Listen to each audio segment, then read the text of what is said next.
பார்ப்போம்.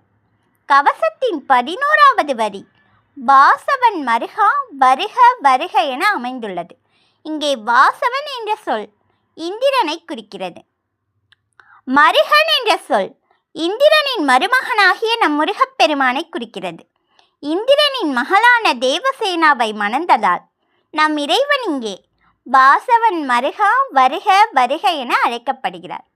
சூரனை சம்ஹரித்து தேவர்களின் வாழ்வை மீட்டதால் இந்திரன் தன் மகள் தேவசேனாவை நம் முருகப்பெருமானுக்கு மணமுடித்து தர விரும்பினார்.